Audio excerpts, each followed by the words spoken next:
ओम चंडिकाय नमो नमः। ओम दुर्गाय नमो नमः। आप सभी का सनातन धर्मसार चैनल पर बहुत बहुत स्वागत है। शारदीय नवरात्र की आप सभी भक्तों को अत्यंत हार्दिक शुभकामनाएं। आप सभी पर माता रानी की कृपा सदा सर्वदा बनी रहे। मित्रों, नवरात्रि के 9 दिनों पर माँ दुर्गा के 9 स्वरूपों की पूजा आराधना एवं सप्तशती का पाठ किया जाता है। आप हमारे इस चैनल पर भी प्रतिदिन नवरात्रि के 9 दिनों तक श्री दुर्गा सप्तशती के सभी पाठ सुन सकेंगे और साथ ही नवरात्रि के पूरे 9 दिनों तक माँ दुर्गा के 9 स्वरूपों की कथाएं, स्तुति, मंत्र एवं पूजा विधि का श्रवण भी कर सकेंगे। तो यदि आपने अभी तक चैनल को सब्सक्राइब नहीं किया है तो चैनल को अभी ही सब्सक्राइब करें और साथ में नोटिफिकेशन बेल को ऑन करना भी ना भूलें। मित्रों, नवरात्रि के 9 दिनों में श्री दुर्गा सप्तशती का पाठ करना बहुत ही शुभ फलदायी और अभिष्ट लक्ष्यों को प्रदान करने वाला होता है। तो यदि आप भी श्री दुर्गा सप्तशती का पाठ करना चाहते हैं तो आज श्री दुर्गा सप्तशती के 4थे अध्याय का श्रवण पूरी श्रद्धा और निष्ठा के साथ करें। साथ में इन कथाओं को बीच में अधूरा ना छोड़ें, इन्हें पूरा सुने। यदि आपने श्री दुर्गा सप्तशती के प्रथम, द्वितीय और तृतीय अध्यायों को नहीं सुना है तो आप इस चैनल पर डाली गई पिछली वीडियोस को जरूर देखें और श्री दुर्गा सप्तशती के पाठ प्रथम, द्वितीय और तृतीय का श्रवण भी अवश्य करें। तो चलिए आज की वीडियो में हम सुनते हैं श्री दुर्गा सप्तशती पाठ के अध्याय 4 को। चतुर्थ अध्याय को प्रारंभ करने से पहले श्री गणेश भगवान का हृदय से नमन करते हुए पाठ का आरंभ करते हैं। ओम श्री गणेशाय नमो नमः। ओम चंडिकाय नमो नमः। ओम दुर्गाय नमो नमः। अध्याय 4 में 42 श्लोकों में इंद्र आदि देवताओं द्वारा देवी की स्तुति का वर्णन किया गया है।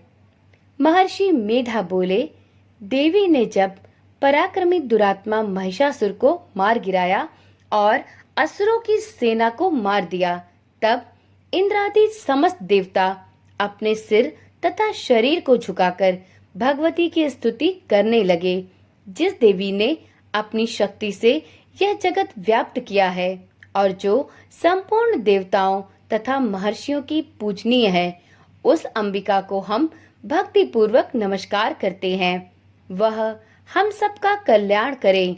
जिस अतुल प्रभाव और बल का वर्णन भगवान विष्णु, भगवान शंकर और ब्रह्मा जी भी नहीं कर सके, वही चंडिका देवी इस संपूर्ण जगत का पालन करे और अशुभ भय का नाश करे। पुण्य आत्माओं के घरों में तुम स्वयं लक्ष्मी रूप हो और पापियों के घरों में तुम अलक्ष्मी रूप हो और सतकुल में उत्पन्न होने वालों के लिए तुम लज्जा रूप होकर उनके घरों में निवास करती हो। हम दुर्गा भगवती को नमस्कार करते हैं। हे देवी, इस विश्व का पालन करो। हे देवी, हम तुम्हारे अचिंत्य रूप का किस प्रकार वर्णन करें। असुरों का नाश करने वाले भारी पराक्रम तथा समस्त देवताओं और दैत्यों के विषय में जो तुम्हारे पवित्र चरित्र हैं, उनका हम किस प्रकार वर्णन करें। हे देवी, त्रिगुणात्मिकता होने पर भी तुम संपूर्ण जगत की उत्पत्ति का कारण हो। हे देवी, भगवान विष्णु, शंकर आदि किसी भी देवता ने तुम्हारा पार नहीं पाया।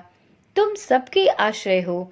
यह संपूर्ण जगत तुम्हारा ही अंश रूप है, क्योंकि तुम सबकी आदि भूत और प्रकृति हो। हे देवी, तुम्हारे जिस नाम के उच्चारण से संपूर्ण यज्ञों में सब देवता तृप्ति लाभ करते हैं, वह स्वाहा तुम ही हो। इसके अतिरिक्त तुम पितरों की तृप्ति का कारण हो, इसलिए सब आपको सुधा कहते हैं। हे देवी, वह विद्या जो मोक्ष को देने वाली है, जो अचिंत्य महाज्ञान स्वरूपा है, तत्वों के सार को वश में करने वाले, संपूर्ण दोषों को दूर करने वाले, मोक्ष की इच्छा रखने वाले मुनिजन जिसका अभ्यास करते हैं, वह तुम ही हो।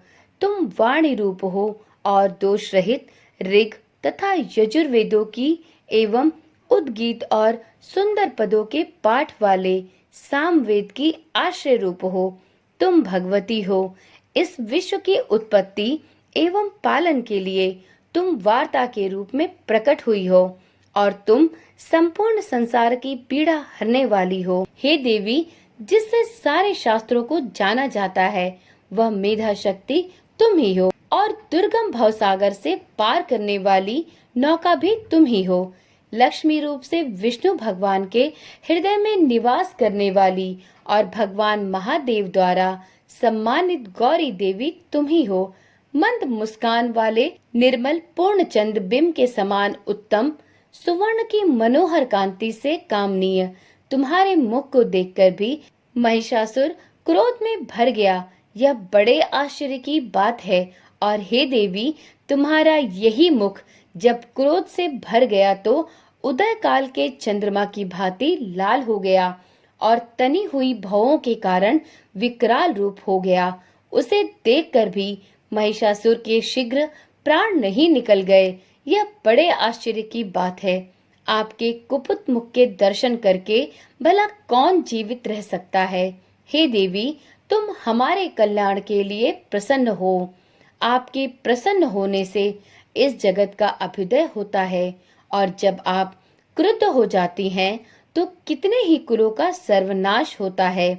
यह हमने अभी अभी जाना है कि जब तुमने महिषासुर की बहुत बड़ी सेना को देखते देखते मार दिया है। हे देवी, सदा अभ्युदय देने वाली तुम जिस पर प्रसन्न हो जाती हो वही देश में सम्मानित होते हैं। उनके धन यश की वृद्धि होती है।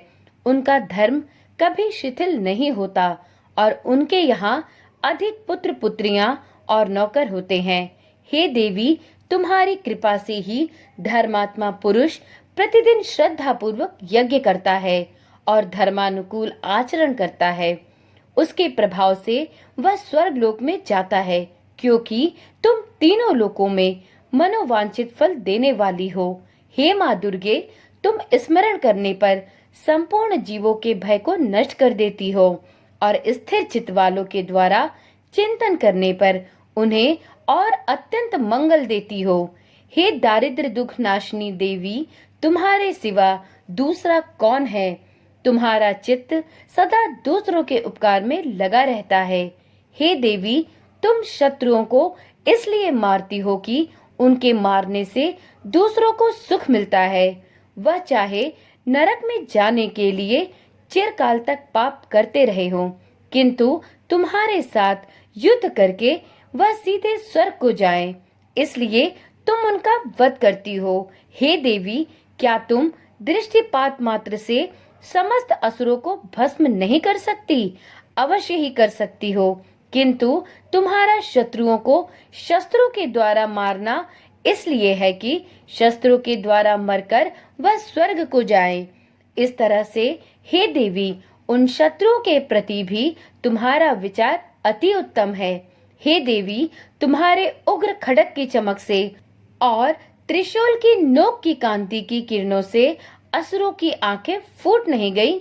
उसका कारण यह था कि वे किरणों से शोभायमान तुम्हारे चंद्रमा के समान आनंद प्रदान करने वाले सुंदर मुख को देख रहे थे।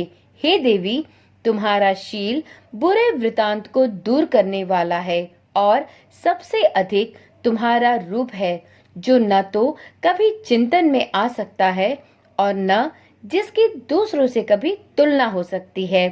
तुम्हारा बल एवं पराक्रम शत्रुओं का नाश करने वाला है। इस तरह तुमने शत्रुओं पर भी दया प्रकट की है। हे देवी, तुम्हारे बल की किसके साथ बराबरी की जा सकती है तथा शत्रुओं को भय देने वाला इतना सुंदर रूप भी और किसका है।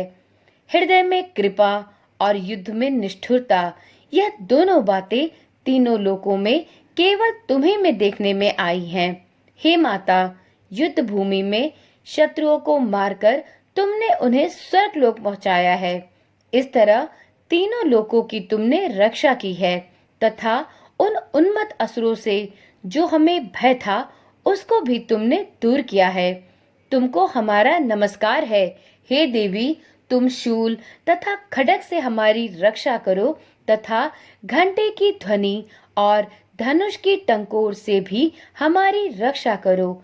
हे चंडिके, आप अपने शूल को घुमाकर पूर्व, पश्चिम, उत्तर तथा दक्षिण दिशा में हमारी रक्षा करो।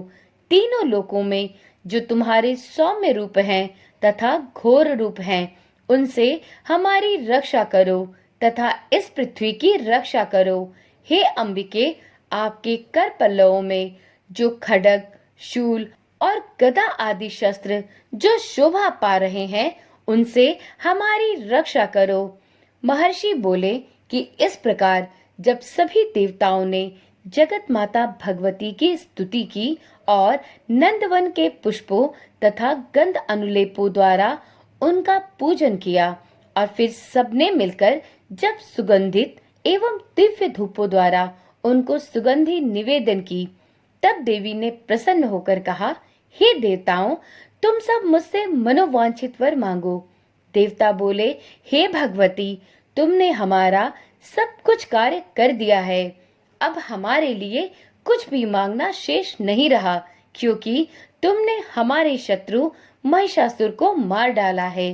हे महेश्वरी, तुम इस पर भी यदि हमें कोई वर देना चाहती हो तो बस इतना वर दो कि जब जब हम आपका स्मरण करें, तब तब आप हमारी विपत्तियों को हरण करने के लिए हमें दर्शन दिया करो। हे अंबिके, जो कोई भी तुम्हारी स्तुति करे, तुम उनको वित्त समृद्धि और वैभव देने के साथ ही उनके धन और स्त्री आदि संपत्ति बढ़ाओ और सदा हम पर प्रसन्न रहो। महर्षि बोले, हे राजन, देवताओं ने जब जगत के लिए तथा अपने लिए इस प्रकार प्रश्न किया तो बस तथास्तु कहकर देवी अंतर ध्यान हो गईं।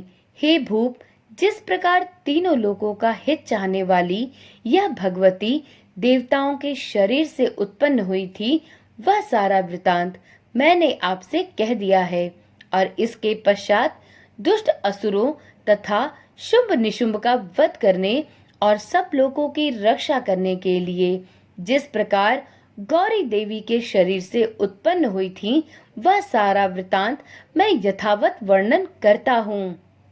इस प्रकार श्री दुर्गा सप्तशती का चौथा अध्याय संपूर्ण हुआ। तो एक बार प्रेम से बोलिए, माँ चंडिका की जय हो, माँ भगवती की जय हो, दुर्गा माता की जय हो। मित्रों, इस अध्याय के समाप्त होने के बाद अगली वीडियो में हम श्री दुर्गा सप्तशती के चौथे दिन की अध्याय 5, अध्याय 6, अध्याय 7 और अध्याय 8 की कथा का श्रवण करेंगे। तो यदि आपने अभी तक चैनल को सब्सक्राइब नहीं किया है तो अब देर ना करें। इन कथाओं का रसपान करने के लिए और माता भगवती की कृपा पात्र बनने के लिए चैनल को अभी ही सब्सक्राइब करें, जिससे श्री दुर्गा सप्तशती के सभी पाठों का श्रवण आप बिना किसी रुकावट के सरलता पूर्वक कर सके। तो चलिए कल मिलते हैं श्री दुर्गा सप्तशती के चौथे दिन की कथाओं के साथ। ओम नमः शिवाय। जय श्री कृष्णा। राधे राधे।